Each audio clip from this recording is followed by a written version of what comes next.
السلام عليكم ورحمة الله وبركاته.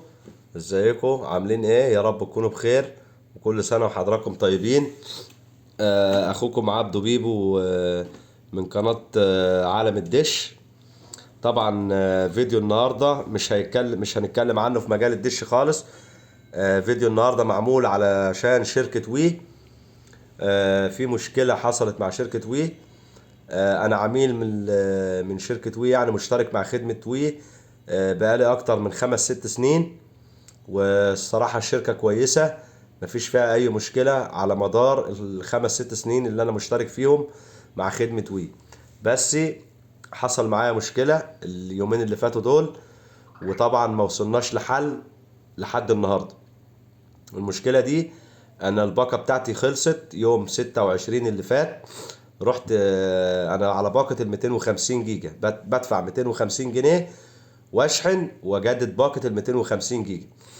رحت شحنت من فوري الساعة 12 ونص الظهر يوم 26/1/2023. شحنت 250 جنيه. جالي على الابليكيشن 210 جنيه. المفروض ان انا اجدد باقة ال 250 وبياخدوا ال 210 جنيه. اتصلت على الشركة. كلمتني استاذة في الشركة طبعا.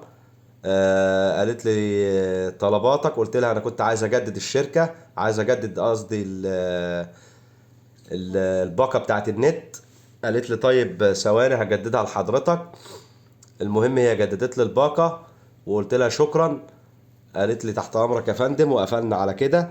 فتحت الابليكيشن بعد ما قفلت المكالمة، فتحت الابليكيشن علشان ابص على الباقة اشوفها اتجددت فعلا ولا لا. لقيت الباقة اللي اتجددت 140 مش ال 250. وبصيت تحت في الابليكيشن لقيت 90 جنيه. فطبعا استغربت جدا، يعني ليه حضرتك ما جددتش ال 250، جددت 140 على اساس ايه؟ يعني ما الفلوس في الابليكيشن. فقمت متصل على الشركة في ساعتها.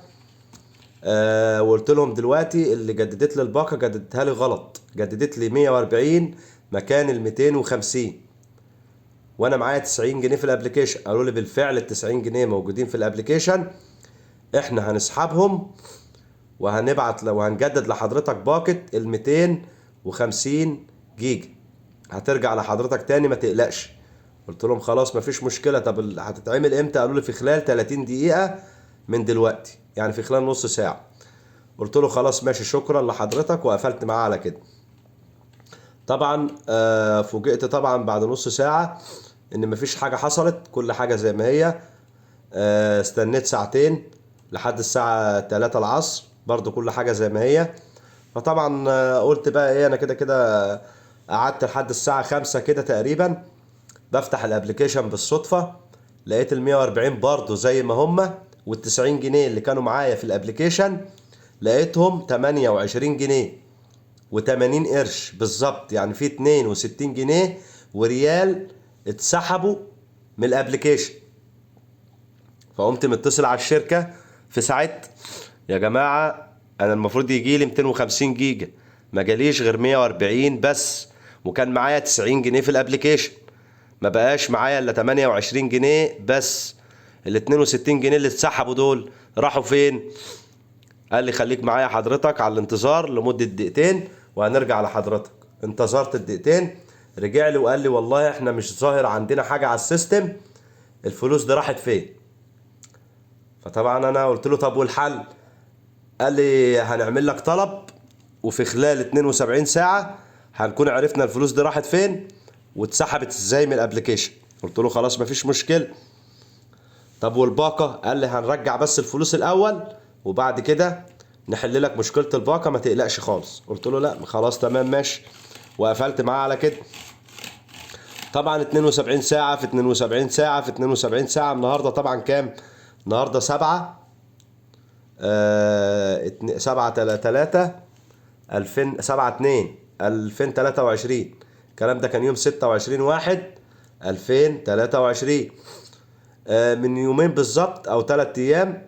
من 3 ايام، يوم الاحد بالظبط الساعة 1 الظهر حد كلمني وقال لي ان احنا عرفنا الفلوس دي راحت فين. فقلت له طيب قول لي راحت فين.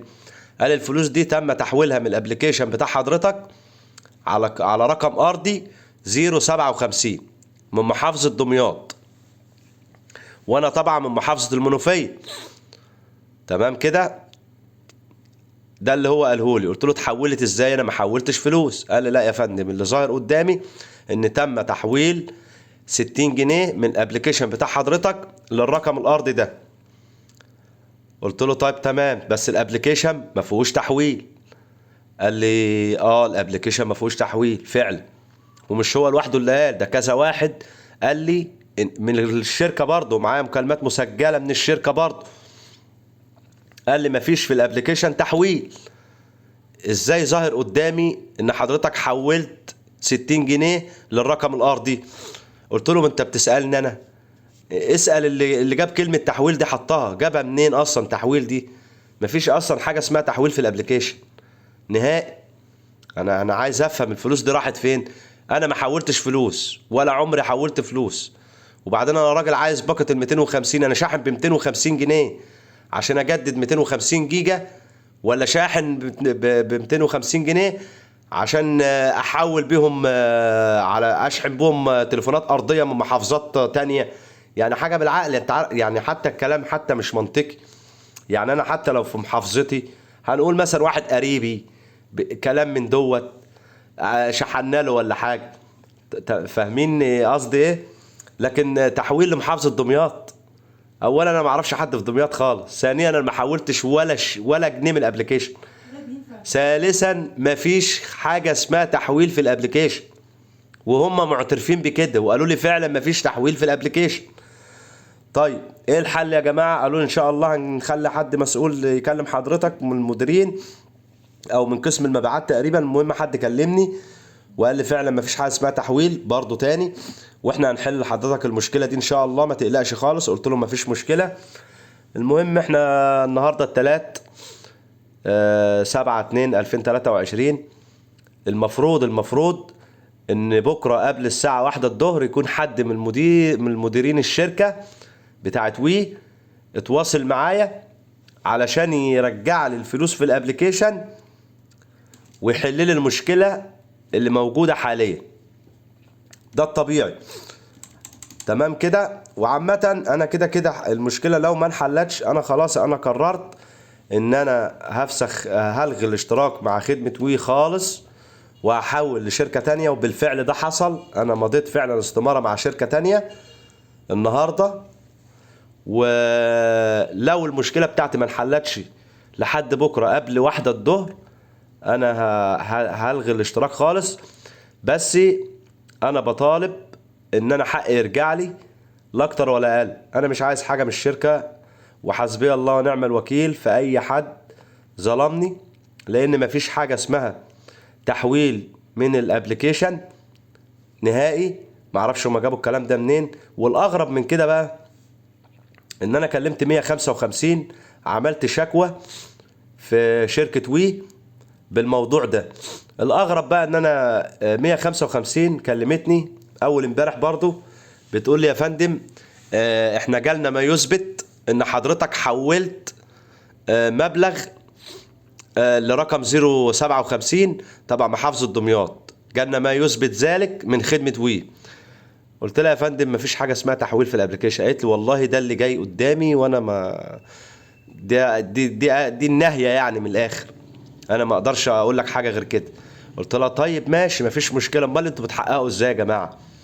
يعني انت حضرتك دلوقتي بتقولي ان اللي ظاهر ان الشركة قالت لكم على حاجات تثبت ان انا حولت المبلغ اللي اتاخد مني ده على الخط الارضي. طيب انا دلوقتي بقول لك اللي كلمتني من 155 يعني، فقلت لها دلوقتي حملي الابليكيشن بتاع ماي وي. سهله خالص يعني، انت حضرتك معاك موبايل؟ قالت لي معايا. قلت لها طب حملي الابليكيشن بتاع ماي وي وافتحي البرنامج بتاع ماي وي. لو لقيت حاجه اسمها تحويل في الابليكيشن يبقى الشركه كلامها صح. قالت لي لا انا ماليش علاقه بالكلام ده. انا اللي ظاهر قدامي ان الشركه اثبتت ان حضرتك حولت. هو الشركه اثبتت؟ هي الشركه نازله من السماء يعني انا مش فاهم يعني. هي الشركه، طب ما انا بثبت لحضرتك بالبرنامج بتاع الشركه ان انا ما حولتش فلوس ولا في حاجه اسمها تحويل في الابليكيشن. يعني الشركه اثبتت ازاي يعني؟ مش فاهم.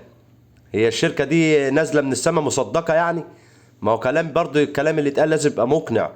ازاي 155 دي برضو المفروض ان هي بترجع الحق لاصحابه؟ ده مش واضح خالص، يعني مش واضح نهائي. هي لو بتحقق صح هتلاقي الغلطة عند الشركة اساسا.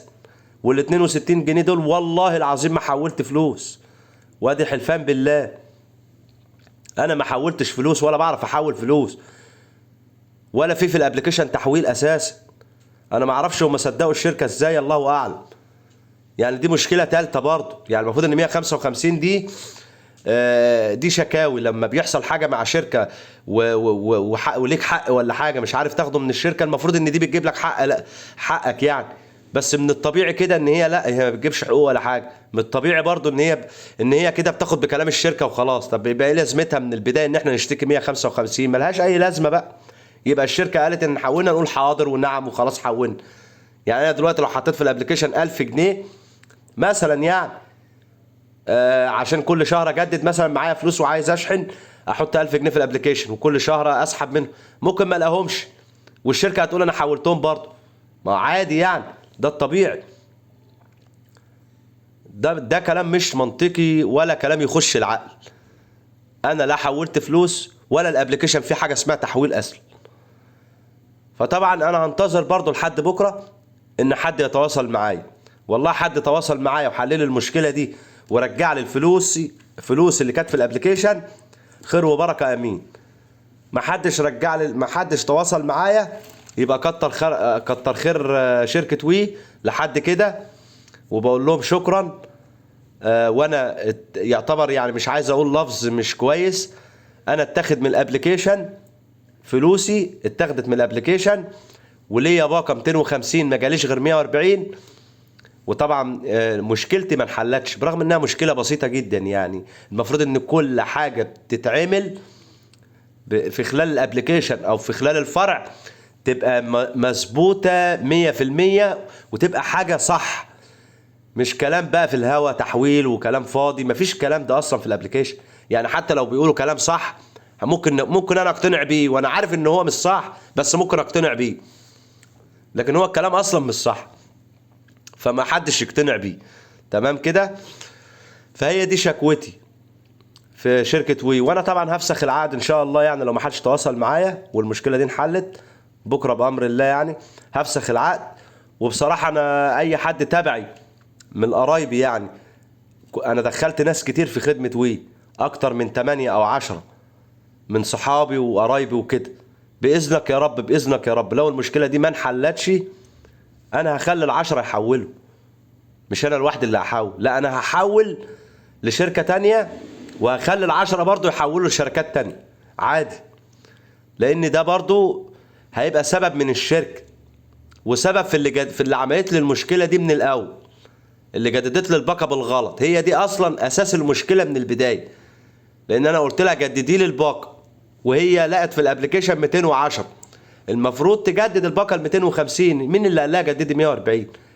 انا لو معايا 140 في الابليكيشن جددي ال 140، لكن انت كده بتجددي بمزاجك. يعني انا معايا 250 جيجا بقول لك جددي لي الباقه، تجددي لي 140 بمزاجك كده؟ طبعا ده مش طبيعي برضه. فعلى العموم يعني انا طبعا ما غلطتش في حد ولا هغلط في حد. وطبعا الحقوق برضه هترجع لاصحابها، حتى لو ما رجعتش في الدنيا هترجع في الاخره يعني ان شاء الله يعني. فانا ما غلطتش في حد ومش هغلط في حد، وان شاء الله ربنا هيرجع لي حقي سواء في الدنيا او في الاخره يعني. وطبعا انا هنتظر برضو لحد الساعه 1 بكره، اللي هي اخر شكوى معموله، ان حد من المديرين من شركه وي هيتواصل معايا ويحل لي المشكله.